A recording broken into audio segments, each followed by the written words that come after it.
I'm Rachel and we're doing 1 Minute History, and this week we're talking about Cacio Pepe.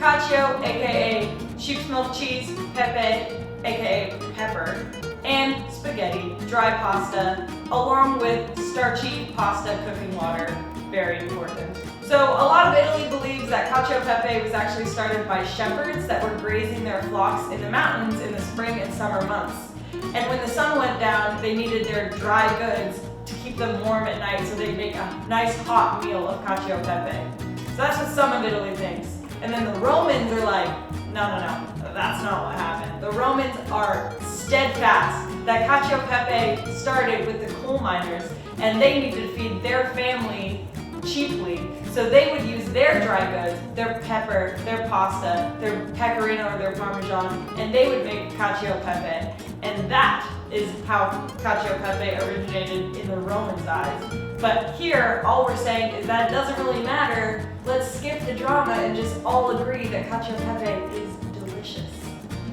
And that is this week's 1 Minute History.